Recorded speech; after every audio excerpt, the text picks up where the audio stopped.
Hello, everybody. Thank you so much for joining us on the Monday main event, or should I say the Monday main event takeover.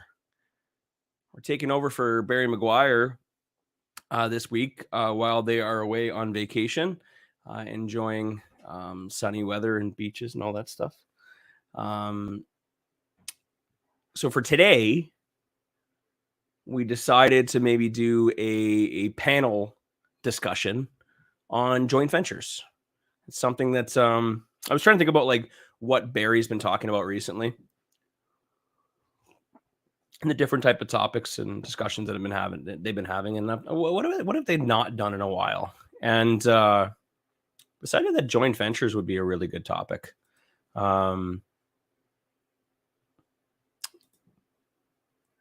You guys gotta go to facebook.com or StreamYard.com/Facebook to get your names here so I can know who's here. Yeah, joint ventures I think is a really good discussion for today because everybody needs joint ventures, and we're going to talk about that today and why it's so incredibly important. But first I want to introduce our panelists coming all the way from Fort McMurray, Alberta. We got Joey Critch. How's it going, Joey? How's it going, everybody? Joey with the fresh setup in the background. We've also got from Edmonton and originally from further east, Matt Bordian. Halifax and Winnipeg for sure. Welcome. Halifax and Winnipeg. Did you go Halifax, then Winnipeg, then Edmonton? Born Winnipeg, with family to Halifax. Okay. Wife took me to Grand Prairie, and then I took her to Edmonton. Okay, all right. Yeah, we're traveling real estate gurus. And we got the man from Cowtown. We got Jared Como.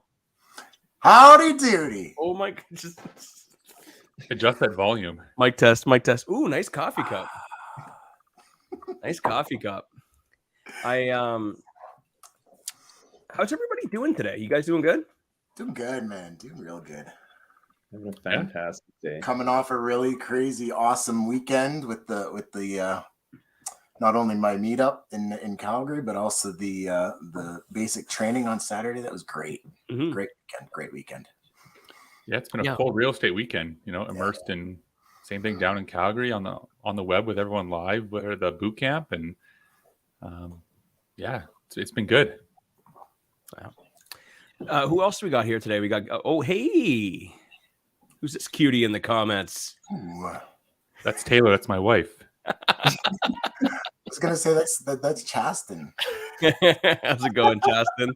George Clark is here as well. Good evening from is it Yarmouth? Yarmouth, Nova Scotia. Yeah, that's not far. That's about 4 hours down the shore from Halifax, where I basically grew up. So, yeah, good little fishing village. George Clark, welcome. Thanks for being here. I was born in Winnipeg too, by the way, Matt. Where are you? I was St. Boniface Hospital. St. Boniface. I was in the general. Anyways, I don't know. It doesn't matter. You want to Google it? You want to Google it real quick? Well, so funny fact, and no one cares about this, but I'm going to say it anyways. Myself and my brother were born in the exact same hospital room in the same hospital. Wow. That is a fun fact. Yeah, that is a fun fact. Are you guys twins? We've also got Sylvie here as well from, oh man, these are hard towns. Gatineau, Ottawa. Okay, thank you. Not I'll yeah. Hello, Wayne, Joey, and Matt and Jared. Thanks for being here with us evening. Oh, thank you. Me too. St. Boniface Hospital. What? Same. You too. Well, that's the thing. There was only back in like 85 and earlier, there was only like one hospital in Winnipeg.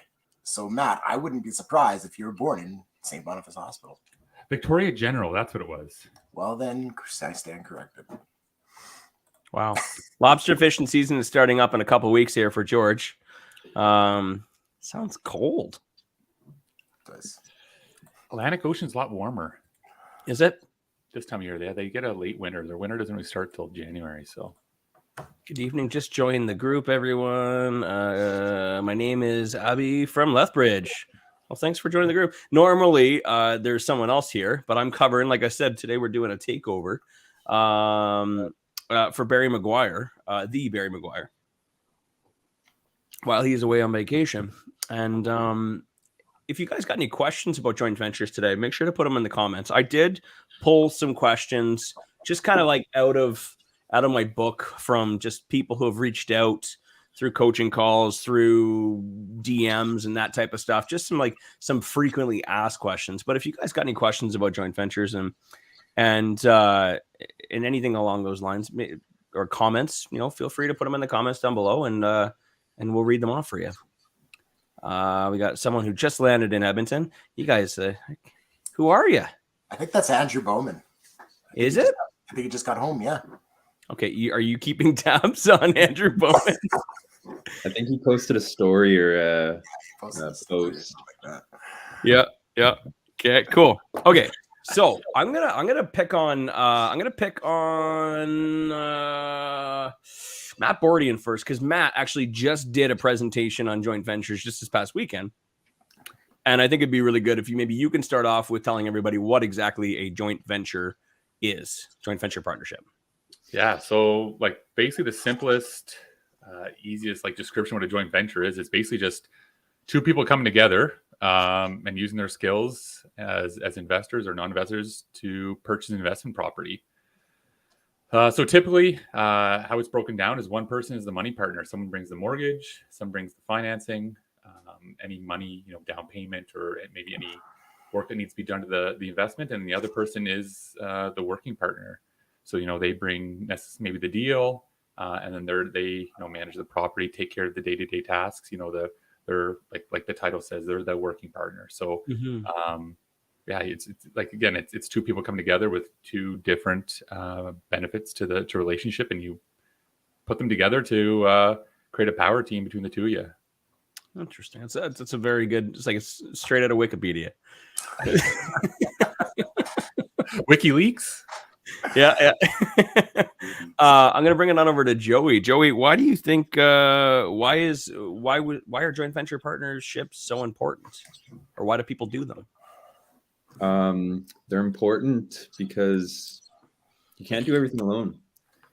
You may not have the time, money, or knowledge, but somebody else does have one of those problems or solutions, you might call it. Whether that is the time and the knowledge, and you may have the money. You guys can partner together and help each other grow. Nice. And is that strictly only from a money perspective, like a person with the money or a person with the expertise? There's so many different ways to look at this. Actually, maybe I'll pass this off to Jared. Jared, do you mind maybe giving an example of a standard joint venture partnership? Yeah, sure. So, you're going to have a working partner and a money partner. That's the very basic. It's, for example, for me, let's take me, for example. I can't qualify for a mortgage, and everybody knows why, because in 2019, I had to file bankruptcy. Mm-hmm. So for me to be able to get into a rental, I need a joint venture partner to qualify for mortgage for me. So if you don't have that qualifications ability, if you can't qualify, that's a great opportunity for you to hone your skills as a managing partner, a working partner, somebody who's going to be able to, take care of tenants, take care of lawn maintenance, take care of any not cash calls, but midnight calls. My furnace isn't working. I need help. Somebody who's qualifying for a mortgage, they don't want to do that, right? Right. So me as the working partner, who hasn't brought the money, I'm going to be the one fielding those calls. I'm going to be the one going to these houses, to my rentals, and taking care of any kinds of problems that the tenants are going to have, so that your money partner who has qualified for the mortgage for you, brought the down payment, brought any renovation funds, they're just earning passive income, because that's the dream. You're basically allowing your money partner to live the dream so that you can get there at some point. So that's the basic joint venture partnership. But obviously they can be done just anyway. It's all completely negotiable, right? Totally. Just does the money partner always have to bring all the funds, or can it be split up multiply, or? Oh, it can be split up multiple. If you as the working partner, if you have $40,000 or $80,000, but you can't qualify for a mortgage, you go to a joint venture partner and say, "Hey, I have $80,000. I'll bring the down payment if you want to qualify for the mortgage for me." right? Hmm. So you can do it like that. And like you said, everything in a joint venture partnership, there is no right way or wrong. I mean, there is a right way and a wrong way, pardon me, but there's no clear cut, this is how you do it. Everything's negotiable, especially in creative real estate, Wayne. You know better than anybody else. Yeah, that's absolutely why I love creative real estate and all the different strategies that that Barry teaches. I was hooked on it when I started learning about it, because I think most people just kind of think that it's only buy a property, rent it out, that's it. You know what I mean? Sell for profit in the future, pay taxes. But there's just so much more that you can do. And once you start diving into this stuff, it gets your creative mind going, and suddenly a deal that you would, normally maybe not look at, or maybe you thought that you couldn't buy any more properties, and you suddenly find out, oh wow, I can, if I can just find the right people, right? Maybe I can find someone who does have the money that wants to invest in real estate but doesn't have the time. And you start thinking about it that way. I'm like, okay, well, how many properties could I buy if that's the case? How do I find these types of people in my life that want to invest but don't have the time or the energy or the education to do it? So I love it. I absolutely love it. And all the other strategies as well. But obviously we're not talking about those today. We talked about mortgages now. Matt, can you think of any other things that maybe someone would want to joint venture for? Maybe something that they don't have or something that they need? Yeah, totally. Like you might be able to qualify for mortgages, but you've qualified for your max amount of mortgages, right? So you can't scale any larger. And you're still mortgageable, but you just max them out for the amount you have. So you're finding someone else that hasn't brought that level. You like Jared said, you just might like to help people out. You want to you have those years of experience. You've reached your where you are, and you just want to help you out. So joint venturing for your experience. You're going to be that experienced partner, and they're just looking to come with you and use the joint venture as a relationship, just to get your skills. That intangible skill that they bring to the table, and you guys can just work together to be whatever it is. If it's a rental property or any other kind of real estate deal. You mentioned two things there, and I was going to go one way, but now I want to go another way too. Sure. You talked about, learning a skill as well, or coming on as a partner to learn. I mean, that's another great example of how joint ventures can work as well. Everybody constantly thinks about money and mortgages, but what other things could you get value from out of a partnership? And I like that you said learning. Maybe you want to learn how to screen tenants, or you want to learn how to it was mute you there. Okay. Maybe you want to learn how to screen tenants. Maybe you want to learn how to do renovations. Maybe you want to learn how to flip. Maybe you want to start a rent-to-own business, but you just don't quite know how. A great way to learn is to partner with someone, be a money partner, be a passive partner, and let the active partner run the business, and then you get to learn, right? And how you determine, the stakes of that, or who gets, who gets what profits, can be completely negotiable, right? Totally. The other thing that you mentioned was helping people out, and I want to bring in Joey for that, because I think that it's a great example of what Joey did. That smile, man. I know, right? They took the whole frame. I was just so happy when I get called upon.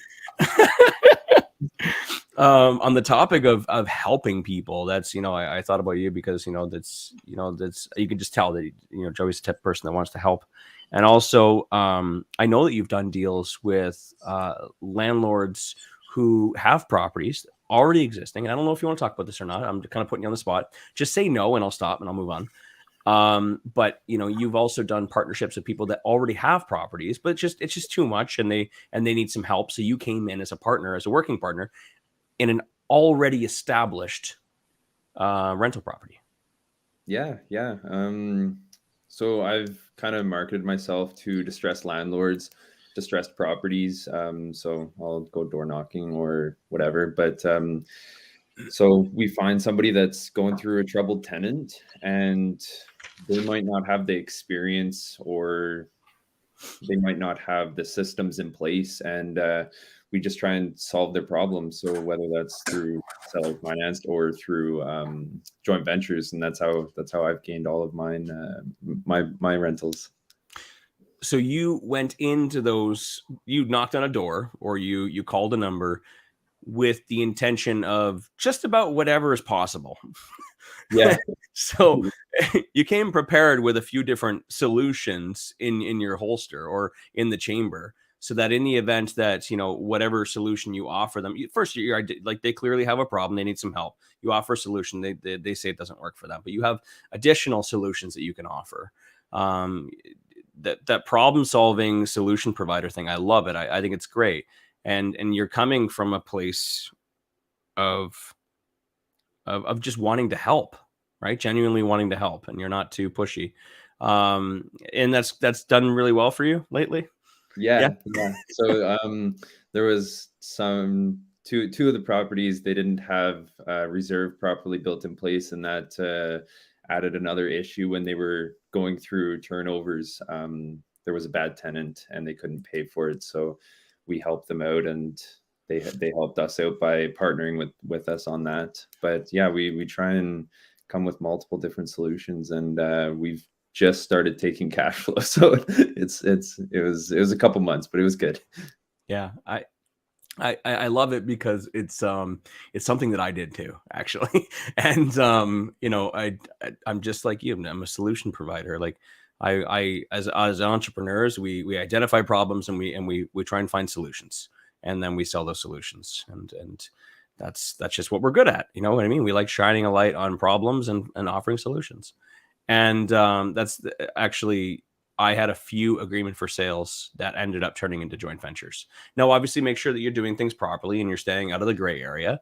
You know, these are relationships that I built over months with people. You know, having back and forth conversations about how we can make this work, and eventually got to the point where, you know, these sellers said, I don't think that this, you know, seller financing option is going to work for me, or this price that we're trying to get to is going to work. However, what if we split the profits instead, right? And that does come up a lot when you're out talking to sellers, whether it be for, you know, buying the property as like wholesaler, or buying it as an investor, or, you know, a seller financing solution. Sometimes you just can't quite come to the, you know, to what the number that you guys need, or the terms that you guys need. And sometimes they just say, well, like that, you know, what if we split the profits? You know, if you're planning on renting it, if you're planning on owning it, or you're planning on flipping it, why don't we just split the profits instead? And in my opinion, it's much better to take half than to take nothing, right?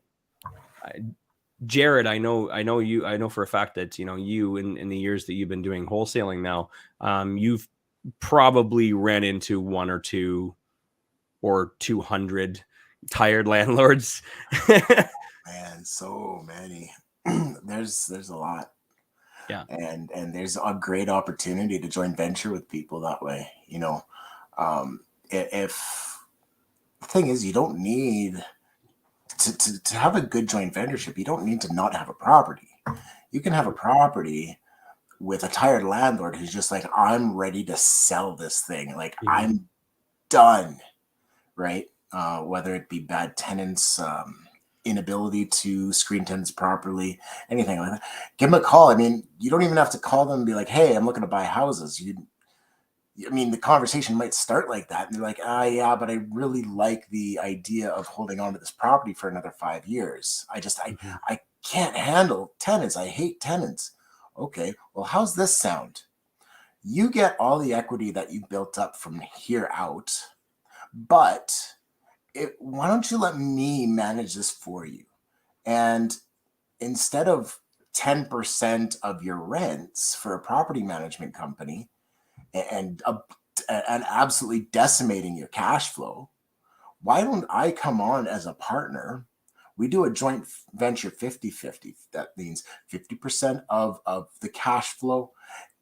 And then moving forward, any equity that or mortgage pay down that's built from here forward is 50-50. You get all, like, if this tired landlord is 10 years of mortgage pay down, be very upfront with them. I don't want that. That's your equity. Mm-hmm. But the next 10 years of mortgage pay down and appreciation, Profits, yeah. we go 50-50, right? Yeah. So So even those for rent signs, give those for rent signs a call. Sure, maybe it starts with, hey, I'm looking to buy a house, but maybe it ends up with a joint venture partnership, and all of a sudden you have you've started to add properties to your portfolio. You haven't had to qualify for a mortgage, you haven't had to get a down payment. All you're doing is you're solving a problem. Yeah.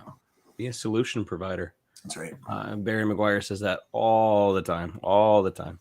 Yeah, if you instead of just coming in and asking and trying to get them to give you something, you offer them something as well. So it's mutually beneficial for both parties, because it's easier to negotiate anything when you're bringing them a solution, and not just asking for stuff all the time. You're not trying to sell them something or trying to take something from them. You're offering them something to help their issues. Yeah, because win-win is the way to do it, right?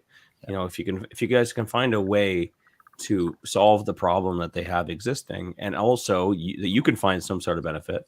I mean, I've always said it. There's no better business to have than one where you can help people out, right? I mean, there's lots of different types of businesses where you can sell people things, but the ones where you can help people are the ones that are, in my opinion, the best. I wanted to say as well that Sylvie loved, what Matt said there earlier. Help each other grow. It's huge. I think a lot of people just think that we were talking about this over the weekend, where everyone just has it in their head when they're first starting out or the first time they read a book. They think that joint venture partners are like in some like secret hidden room, like that only high net worth individuals are allowed in, and they're all like sitting in leather chairs with cigars, and you got to find your way into that room so you can convince these multimillionaires to invest money into your rental property, which is just not the truth.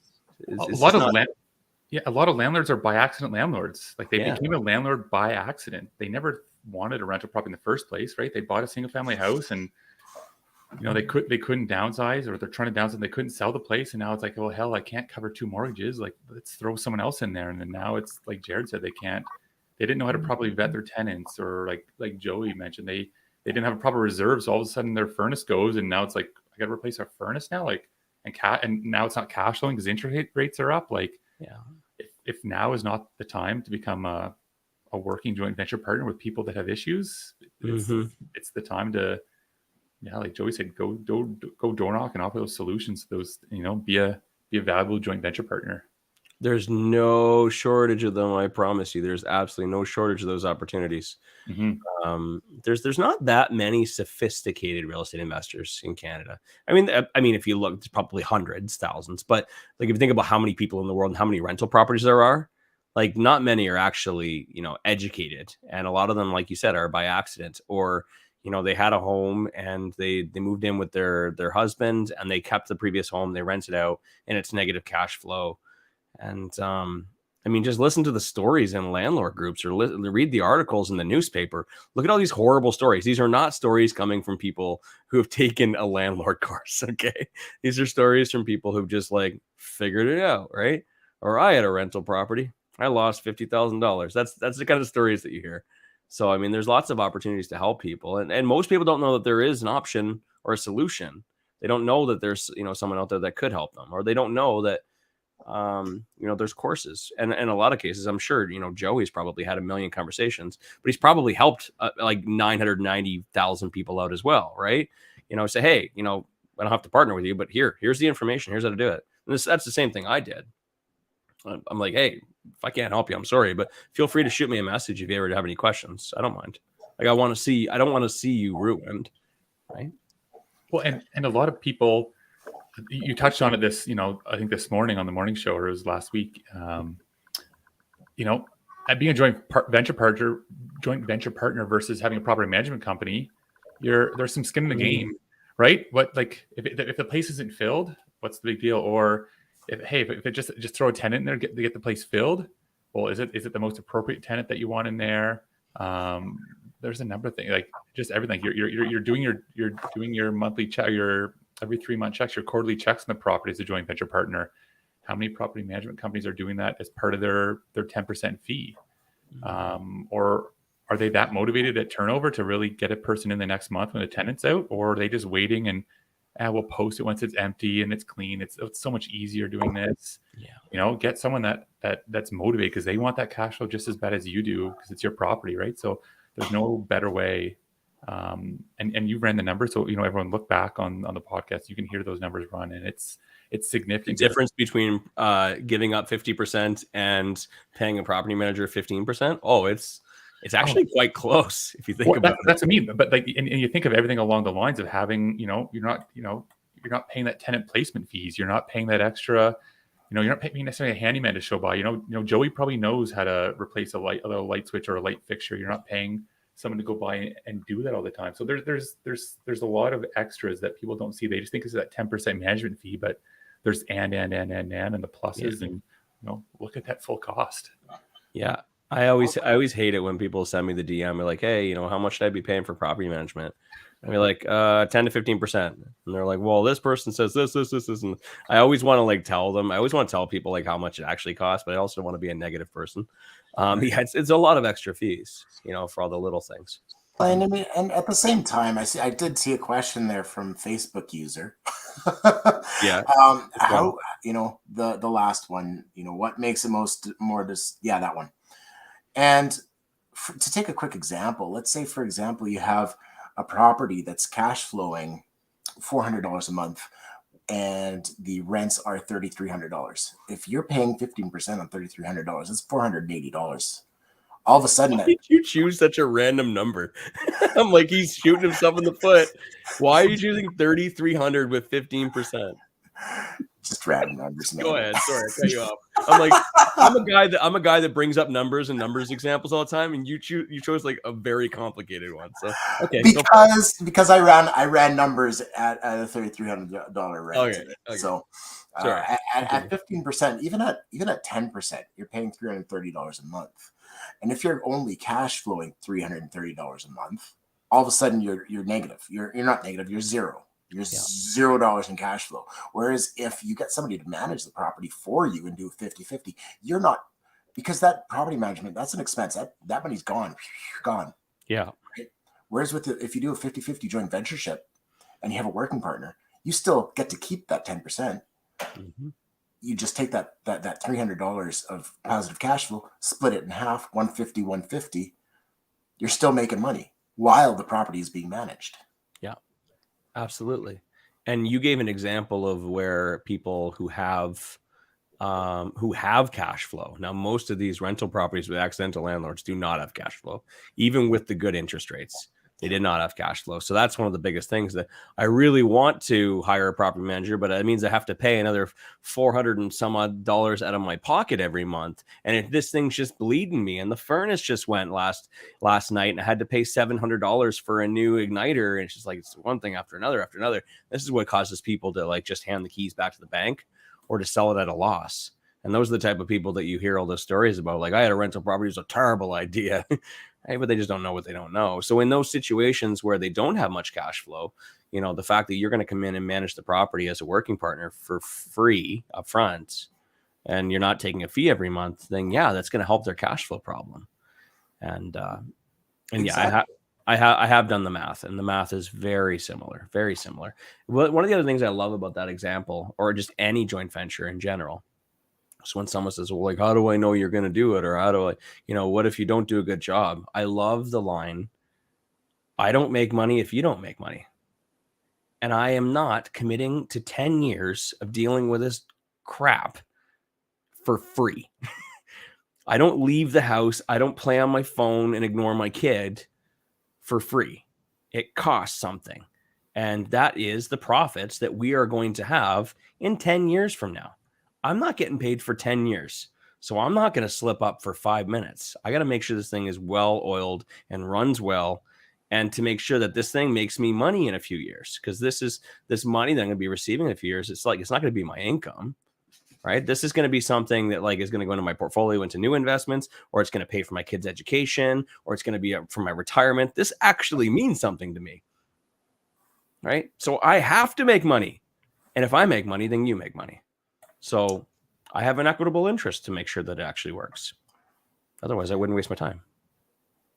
Exactly. And I mean, at the same time, if you're a good landlord, or you've taken courses on how to landlord, and then you go to these tired landlords or these accidental landlords who aren't cash flowing, and then you come along with your expertise, you could maybe come and streamline a lot of the stuff that they're doing and all of a sudden you gain them $200 cash flow because you're streamlining things. Absolutely. And then maybe this person has an Aunt Sheila or an Aunt Linda who has 3 properties who doesn't want to manage it anymore. And then they get your number. And all of a sudden you have 3 more properties in your portfolio because you're going to help somebody else. I got a text on Saturday while we were doing the boot camp from one of my joint venture partners saying, hey, I've got a buddy in Fort Mac who owns a property in Edmonton, and he wants to rent out his property but can't do it. And I sent him your information. He basically just gave me like an underhand, for a home run. Like that's a new joint venture partner. If I were looking for a joint venture partner, that's a new joint venture partner right there. All because I do a good job, right? And word travels, right? When you do a good job.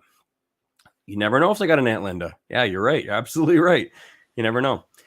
Yeah. We've been talking a lot about the tired landlords, but obviously, there's other people that you are allowed to, joint venture partner with. And Chasten had a great question about how do you advertise yourself as a working partner when you're just getting started looking for JVs. I'd like to give this one to Joey, if you don't mind. Yeah, sure. This one really relates to me because I've only been in the game for 6 months, maybe 7 months, maybe. I haven't counted in a while, but when you're just getting started, my biggest thing was that I had a network. So I joined the master's program and master's mentorship, and I just let them know if I don't know the solution, there is somebody that does. And I have a great network. I have a lot of connections. I've been talking to people since day one. And also another thing was that I grew up in this town. So in Fort McMurray, where our rentals are, I grew up here. So I have a lot of connections to contractors and actual reputable contractors, because that's another thing where people have issues with. So yeah, just not lying, but coming off as an expert and coming off as a resourceful person. You're not lying at all. You're being 100% honest. And I think that your authenticity is what people love, right? And everyone's like, well, how did Joey do it? How did he get, was it 4 joint ventures? Yeah. 4 rental properties in like, I think it was like 3 or 4 months. Like, how did he do it? He didn't lie. Like, if you know him, if you follow him, he's very, very honest, right? He's not BSing anybody, but he's just being himself. He's authentic, right? And he made the decision that he wanted rental properties, and he made the decision that he was going to do it through joint ventures, and he just went and started talking to people and just was honest. And people like that. You don't need a particular set of skills, to convince. I'm going to use the word convince someone to do it. You should never be convincing anyone to do it. You should just be providing solutions for people. If you see someone that needs help, offer help. If you see someone that wants to invest in real estate, say, hey, I know a lot about it. I took a mentorship program. I'm learning lots. I took a course. I've got access to all this stuff. And if I can't find you the answer, I know a person that will, and I can have it in 5 minutes, right? That there is valuable. That there is confidence, right? His authenticity is actually confident, because he knows that that's the truth. If he needs an answer, he can get it very quickly. And I think that people just love those two things. That's my top advice. How do you advertise yourself as a working partner? Just be authentic and be confident in yourself, or at the very least in your abilities. Don't be there's confidence and there's cocky, right? Confidence is just presenting yourself as I will find the answer. I will get it. If I don't know it, I will find it. I think that definitely helps. And as far as advertising yourself, I want to be careful with that particular word. Maybe Matt can kind of touch on this one about the advertisement portion of it, because you don't really want to advertise yourself per se, but at the same time, advertising can be how you show up in a room, right? Totally right, because everyone knows. You always get the question, well, do you have your property management designation? Are you a realtor? How are you managing their properties if you're not a property manager? You don't have a course. Well, that's the one benefit to the joint venture. You're a beneficial owner of that property, so you're allowed to manage your own property. But like Wayne said, just showing people what you're getting up, just showing what people you're doing, showing that you're out. Look, you're out at network events. Hey, I'm learning. Show people what you're learning. It always falls back to that social media, right? Like it's It's not really an advertisement. It's not, you're not marketing yourself. You're just showing people and you're letting them make the tie between what you're doing and what you can do, right? Like you're not saying, hey, I'm guaranteeing you half your profits. I'm not guaranteeing you this much of a return a month. You're just showing what you're doing. Hey, look, out talking to prospective landlords today, just seeing how I can help them. It's just getting out there and it just, showing what you're doing. And it's basically what it is, right? Just cataloging, and they can just look back and see, right? They see a year and a half, or even 6 months of what you're doing. Like Joey said, be authentic. Hey, I'm still new in the game, but I have an amazing resource behind me. I have lots of experience from living in this local town. The authenticity, but also, just cataloging of what you're doing so people are aware. Yeah. Matt's doing like I do on a regular basis, is he's trying to give you guys more words because he feels like it's just too short. But the truth is, it really is that simple. It really is. It's that simple. And I've been saying it for years. You just got to show people what you're doing. And, a lot of times, like, if you're having a conversation with someone, and a lot of these joint ventures, like maybe Joey can talk about it in a minute, but a lot of these joint venture partnerships, a lot of times they just kind of fall in your lap, or at least they feel like they fell in your lap. Like you'll just be having a conversation with someone and then, then they say, oh, I'm really interested in something like that. And you're like, oh, okay, cool. Do you want to have a coffee? And they're like, yeah, sure. That'd be amazing. I didn't know that was a thing, but we could do this. And you're like, holy shit. Right. And funny to see their eyes just open. It's yeah. I didn't know that was possible. Well, I mean, if you were putting out content on a regular basis, that stuff like this is possible. They probably would have knew. But I mean, the next thing they're going to do is they're going to pull up their phone and they're going to quickly swipe Joey's profile and they're going to see Joey's like doing this and Joey's doing that. And Jared's out at his property and he's like dropping off toilets, and Matt's out and Matt's doing, oh, he's a home inspector as well. Oh, cool. He must know lots about, houses. He's a home inspector. I mean, nothing's going to get by him. And he's doing a fix and flip as well. Cool. That's awesome. Right. So they can see that you are who you are. And it's just, that's all. They're just looking for validity or verification that you are what you say you are. Right. And that's it. I mean, what they do on their phone, the 3 or 4 swipes they do, is normally more than enough. That's all they need for a background check. That's all they really do. Right. What's your experience been like, Joey? As for finding joint venture partnerships, exactly what you said. They felt like they just fell in my lap. I didn't even have possession of the first property because our first property was a flip and we didn't have possession of it. But there was somebody that reached out to me and she was just like, hey, do you want to buy my property by way of agreement for sale? And I was like, yeah, I think I can still see the post. It was my very first post on just saying like, hey, I'm willing to do labor work for anybody that's willing to teach me about real estate. Yeah. And she commented and she was like, I have a property for sale that I'm willing to sell.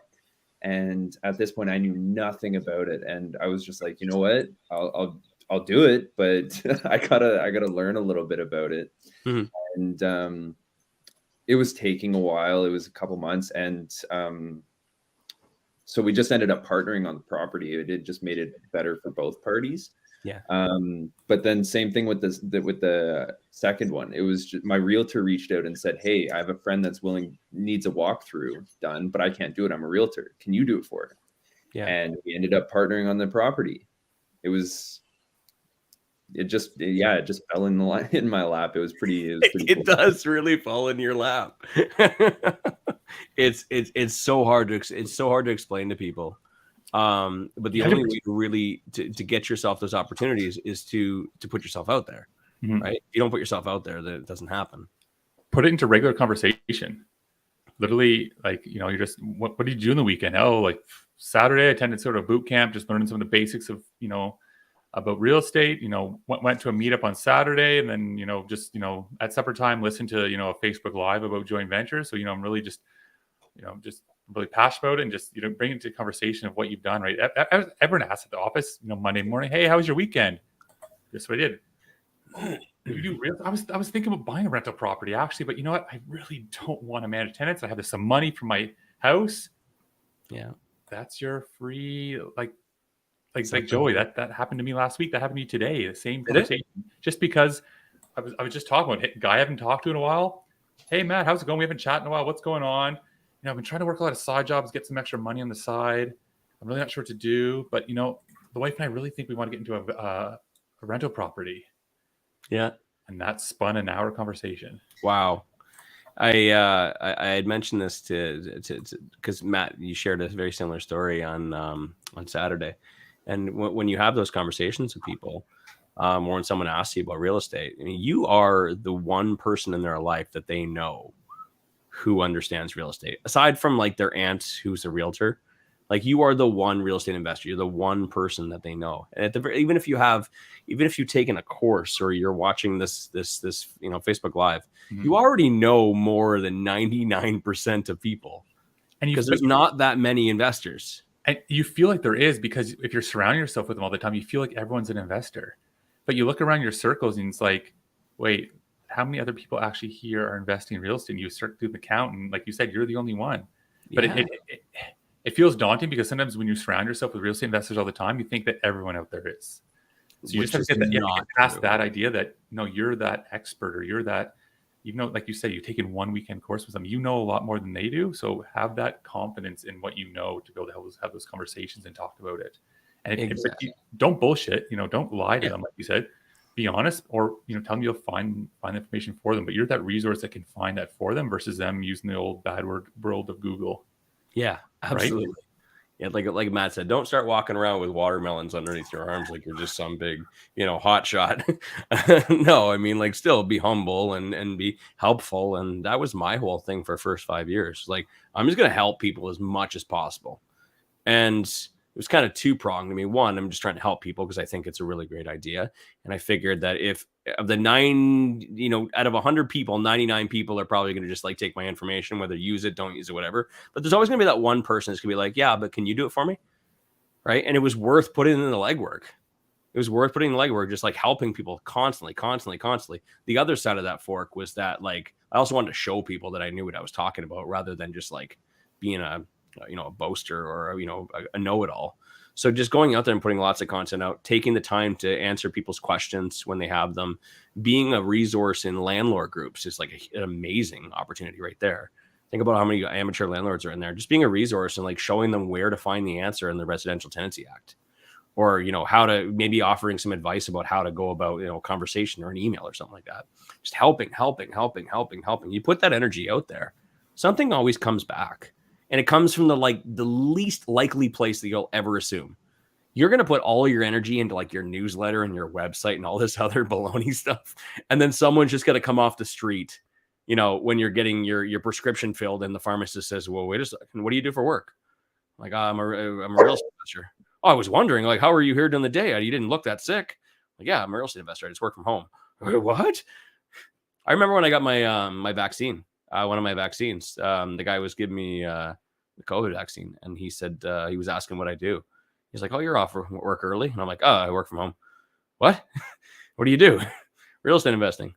What? Is that a thing? I didn't know there was a thing. I thought there was like the real estate investment trusts, and then there was like the guys with the skies. I didn't know. He's like as he's poking me, whatever, he's like legit interested. So just keep putting it out there. You never know where it's going to come from. I didn't partner with that person, but I hope that maybe that conversation was like that aha moment for him to maybe go find a book. Normally I'll recommend some book, to kind of get them down the path, and maybe it works out. Maybe they find it, or maybe the next time I'm getting my vaccine, he follows up with me. You never know. It's time to write that book so you can refer them to your own book versus someone else's all the time now, right? I know. And that's okay, choose my words. That's just such a thing I would do. Hey, by the way, I have a boot camp on Saturday, and you could read my book. Yeah, no, I'm not. I tried, the whole book thing is, but like legit, like, I've been sending people to someone else's book all this time, and I thought like maybe I should write my own. But yeah, it's on my to-do list for 2023. I remember at that very first cabin retreat, Wayne, you asked me, do you want to be a rock star, or do you want to be an investor who just does things in the background? If you decide to be a rock star, great. If you decide to be somebody who just does investing in the background, to the people that you know who know that you do real estate investing, even if you're trying to just be a guy in the background, you are a rock star to them. Yeah. So even if you're trying to just be in the background, kind of, you're not up on these on doing webinars or stuff like this. You're not on social media. But if you go to family dinner, say Christmas dinner, and you're like, yeah, I just finished a flip and I got 2 other rental properties. Yeah, whatever. And then all of a sudden people are like, what? Legit. And that's the look you get. That's the look you get is, what? And Right? Jared, man, that feels so freaking good, doesn't it? Oh, doesn't it ever? It doesn't get old. It doesn't get old. It feels so good to be loved and admired. And just as humans, being loved and admired is like we love it. Everybody wants acceptance, right? Everyone wants to be loved. And I'm not gonna lie to you that like by doing one property or taking one course, you're probably gonna be the talk of the reunion dinner or the Thanksgiving dinner. Yeah. And just embrace it. It's you know what I mean? They're not going to be shy about it. And just people ask you questions, you answer the questions. So how did it go? I saw your pictures. Oh my God, Jared, that was amazing. The finishes, the tile. Oh my God, the tile, Jared. That was so cool. Or everyone's going to be like, I hated that tile. Right? Yeah. But, just keep having those discussions because at the next Christmas dinner, they're going to be asking you a question about what you're buying another one soon. Are you doing another one? And just like Jared said, just like be yourself. I don't know. I've got a few offers out. Hopefully something works. You don't have to play. Just play it cool. And I tell you, it's kind of like I always compare it to the person that played guitar. I wasn't a very good guitar player in high school. I was the singer, but the guy that always played guitar was like everybody always gravitated towards the person that played guitar, or the football star, or the basketball star, or something like that. Always something that someone else can do that you can't, something that they can do that you can't. And people are naturally going to be drawn to people who can do things that they can't, right? Because they love it. Even anything, just name anything, right? So guitar is a great example because everybody loves guitar. They want to, I wish I could learn how to play guitar. Hey, play a song, right? Real estate's the same thing. Real estate is the guitar of adulthood. It's like legit, like it's real estate's that one cool thing that everybody wants to do, but they're too scared of it. And you're the guy or the girl that can do it. Well, they always hear that, like you said, they always hear the bad stories about it, right? So they're afraid to jump at it themselves, and they don't want to go in with you the first deal because they don't want to be that bad story.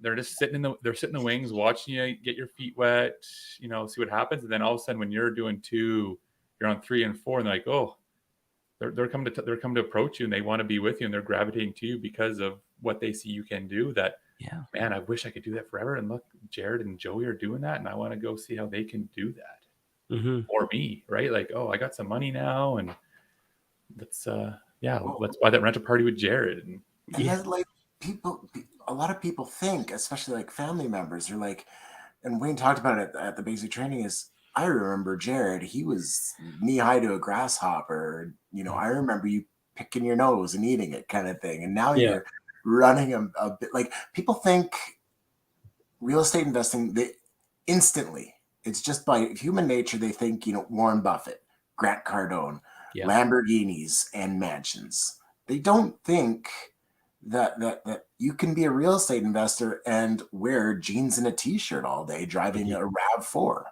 right? So showing people like family and friends that actually you don't have to be Warren, but you don't have to be a billionaire to invest in real estate. Yeah, absolutely. George says everyone hears about the slum landlords where they live. There's another better way to own and manage real estate. Yeah, absolutely.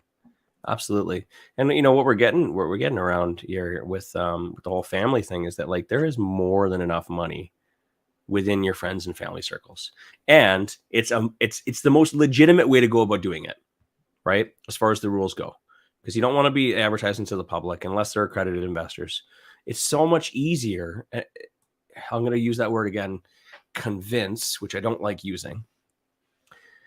But family and friends already like you. They already trust you. You know what I mean? They love you. And they might not trust you with their life savings quite yet.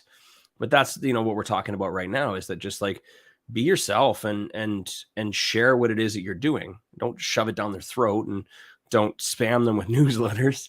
Just tell them what it is that you're doing. Just like they told you that they went to, you know, they went camping last weekend or they went fishing, and you could be like, yeah, I did a boot camp for real estate. What? Is that a thing? Yeah. Yeah. I learned all about this, and kind of thinking about maybe potentially building like this, this business where like we help homeowners out of, you know, sticky situations, and, you know, with like seller financing. It's pretty complicated stuff. I don't want to get into it, but yeah, it's pretty interesting stuff. I had no idea that a lot of this stuff was possible, and just, you know, taking education, learning lots, and taking action. It's been a lot of fun. Just do that right there. They're going to be hooked. They'll be absolutely hooked. And eventually, you know, you can either, you know, make the right hook and ask, or, you know, maybe they'll come to you. And I'm telling you, they come to you more than, like, you, in most cases, you don't really, unless you're desperate, you don't really need to go to them. A lot of times they'll just come to you, and suddenly you know, you lock up 4 joint ventures in 3 months in your first 6 months. It's unbelievable. It's crazy. And I remember in my first few years, like I didn't have any opportunities because I never asked. And I regret it so much, because I feel like I could be so much farther. I could have spent a lot more time with my kid. You know, if I had asked, if I had put myself out there earlier. So I'd highly recommend, you know, to definitely do that. Just to, don't be shy, just be yourself and talk about what it is that you do. Have you tried trying? There's something at the question I think Josh asked at the beginning that's probably a good one. We sort of talked on one side about finding joint venture partners, but I think, Jared, you run into this a little bit. And sorry, Wayne, if I don't see Josh the host seat here. It says, you know what? I missed a few questions. I see that now. I missed Leo's question as well. I apologize. What was Josh's question? He's Facebook user. It was the one at 508. It says, how do you screen joint venture partners / do due diligence? A lot of yes people until the time actually comes. Jared, you're pretty experienced in that one, unfortunately. Right? Like you had all these yes people, and then all of a sudden you bring them a deal, and then, you know, what happens? How do you vet them? It's honestly, and it's kind of getting into like the flip and raising flip capital kind of thing. Don't want to get too much into that, but realistically, it's having an open and honest conversation. The thing is, you're going to have a lot of yes people who, even when it comes time to put money where your mouth is, they're not really going to pull the trigger. You're going to have that from time to time. Actually, you're going to have that quite often. I mean, I know of people who even have individuals who don't follow through after they've signed a promissory note, right? Where, I mean, legally they could be like, well, you got to give me that money, right? But I mean, a promissory note or a letter of intent? Letter of intent, sorry. Yeah. Okay. Letter of intent. I promise to my intentions. Okay, I can see. Yeah. So, I mean, how do you vet them? It's the same way that they're going to vet you. Scroll through their social media, see if they're actually action takers. You know, ask other people. You know, have you dealt with this person? Do you know who this person is? Are they a trigger puller? Or are they an action taker? Or are they a trigger puller? Or are they a tire kicker? Pardon me. Mm-hmm. So it's just asking questions, doing your own due diligence on investors, right? Do any of you guys have any other add-ons for doing due diligence? Bank draft, bank statement. Bank statements, yeah. Proof of funds. Absolutely. Yeah, just be honest. Like, be honest with them. You're busy. Hey, I'm busy. I have lots of people that are, you know, approaching me for projects. You know, I don't want to waste your time. I don't want to waste my time. Let's you know, I'm serious. How can you show you're serious? And like Joe said, show me that you have the funds available. And yeah, you can't request that amount of money from them or pull it out of their bank account. But yeah, you know, do you want someone that's, you know, constantly pulling like that as your partner in the future? Like, if you know you move on, and unfortunately, it's us as entrepreneurs. We take a lot of kicks and a lot of stomps to get to that next level. So it's part of the grind, unfortunately, sometimes, I think. Yeah. And Matt, you and I, obviously, we've done a joint venture partnership, and you hired private investigators to follow me, right? How'd you find out? I had a tail for 3 weeks. My God, I couldn't lose the guy. Just kidding. Another You thing, kept looking in your rearview mirror. You were looking at yourself. That's the problem, right? that's darn ego. I can't stop looking at myself. Yeah. I'm like, oh, wait a second, who's behind me? If I can add one more to that. Yeah, sure. Just real quick. We always talk about having an abundance mindset versus a scarcity mindset. Mm-hmm. When somebody says yes, and then you bring them a deal and they're kind of like, play on that scarcity mindset. Be like, you know what? I've got a lot of people who are ready to pull the trigger. I came to you first because I like you. If you're not in, I'm going to go to the next person. So play on that scarcity mindset. Yeah. Yeah. The Absolutely. conversation seems really familiar. Like 6 months ago, I remember someone phoning me and saying the same thing. You can even address the situation right there too and ask them, what's holding you back in this particular situation? Is it, the type of property it is? Is it the location maybe you don't agree with? And if they are a money partner, they're usually on the outside. They don't make the decisions, but they still know about the property. So if you can address the problem right there, you can be like, I've other investors maybe invested in this area and they've done very successful. Here's the comparables, something like that. Yeah, absolutely. One other thing that wasn't added was criminal record background checks. You can ask for credit reports. You can do a criminal record background check. I mean, if you don't know the person, but I mean, in most cases, I wouldn't do joint ventures with people that you don't know. Right. And then obviously we were talking about legalities and stuff. We want to make sure that we're staying, out of the gray area, but you can ask for credit reports to see, right. And just to kind of see, like, you never know what you're going to find, but that information is going to help you determine whether this is the person that I want to be partnering with. And are they being untruthful? Right. I don't think that a credit score should be a determining factor, but I think it's information that intel that you need to be taking into account when you're making your decision to see if someone's telling the truth. Thank you, Justin. Yeah, these are all like incredibly really good points. Our panel is top notch today. Top notch. This is good. I love it. And what was the thing I was going to add? Shoot. How do you advertise? Dang it. That's why I write things down. I always forget. Leo had a question at 5:09. Yes, he did. Whereabouts was he? Sorry, Leo, if you're still waiting, I apologize. I don't see it. This is how I lost it last time. Got it. Thanks, buddy. I didn't know you could do that. Apparently, You have access. You have access to my account. Oh, yeah, that's right. Oh, that's right. No. Okay, that's right. You have access to my. How the hell did you do that? How do you inspire trust to a prospective joint venture partner when you are just starting? Man, oh man. Well, Leo has a really nice smile, and that goes a long way. He does. I mean, watch this. Watch this. Jared already gave the big smile. Now watch this. Joey. There it is. All you gotta do is say Joey's name. Like how you show up, you know what I mean? How you show up, it plays a big part. People can smell BS. They really can. So just be very conscious about how you're showing up, how you stand. And this sounds terrible, but it's the truth. I talk a lot about this in different rooms, but I wish that people didn't judge you for the way that you look. I wish, but we do. And if you're ignorant to that, you're probably going to lose a lot more than other people who are winning.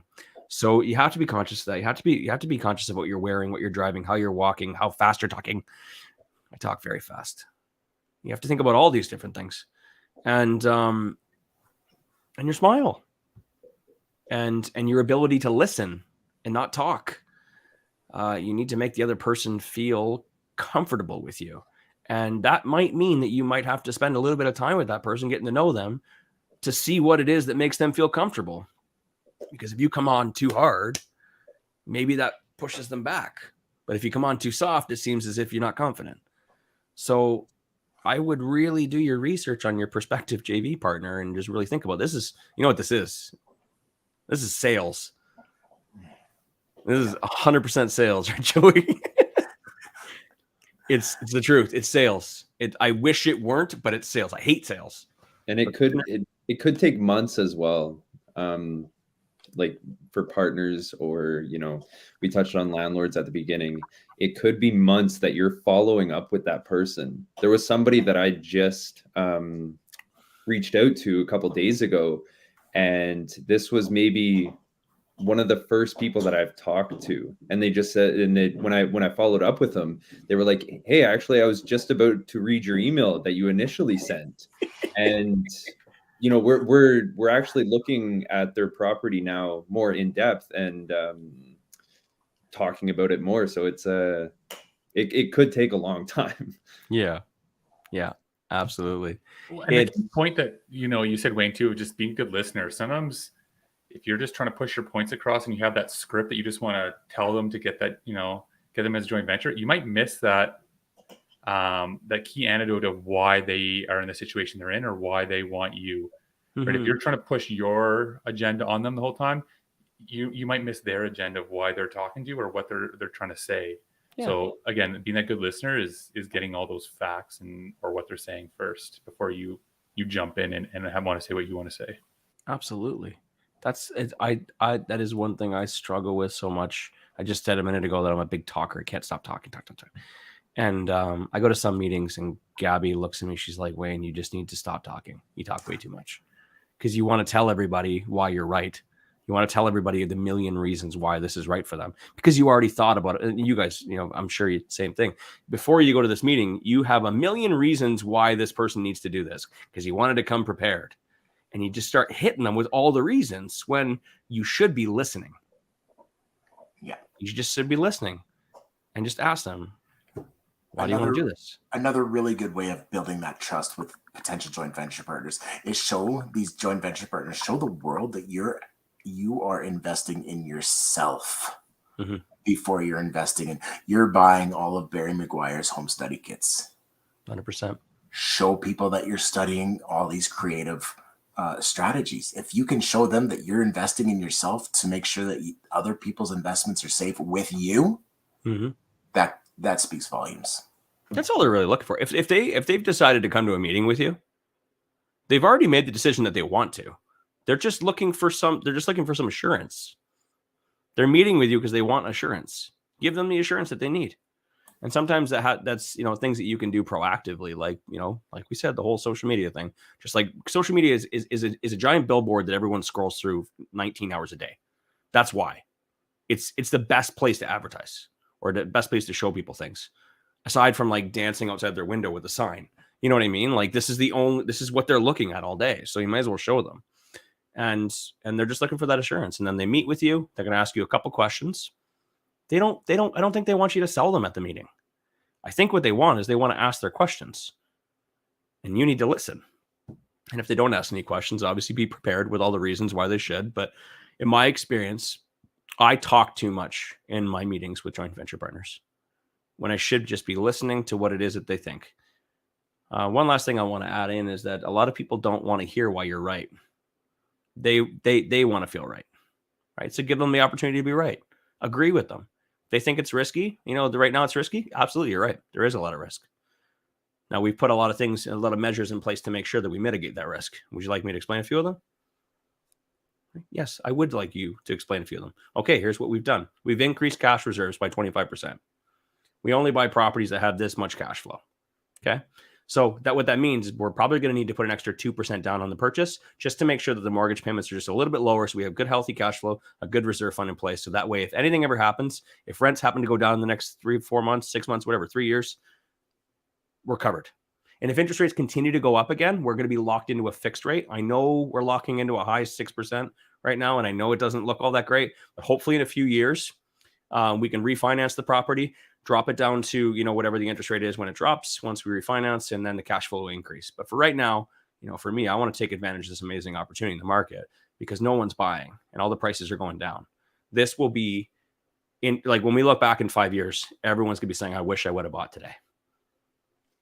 That's it right there. I just came up with that up the top of my head. I haven't talked to a joint venture partner for a rental property in years. Like it just comes like, you know what I mean? That's it right there. Listen to them, answer, give them what the assurance that they need, and then just tell them that it's like Jared said earlier, there's never been a better time, right? And if you don't do it, I'm just going to do it with someone else. maybe a little too much, but anyways. Looks like Gabby's keeping you honest here, Wayne. Oh, she gave me a clock. You want to know why, guys? Because I've got another flooded basement that I need to go vacuum. Yeah. Yeah, another home inspection today. They were testing the plumbing, and the sewer backed up. So I'm on my way to Sherwood Park. I'm gonna get some food on the way, and I'm gonna go vacuum up some water. Thankfully, it's not as bad as the last one. But yeah, it happens. It happens. I'm hoping that the carpet isn't affected. It's only in the unfinished area.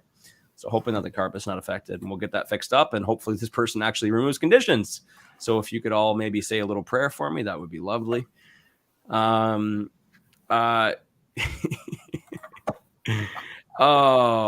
guys, I want to thank you guys so much for coming on today. This was a really great discussion. I really didn't know how far it would go, and I think we touched on a lot of really great points.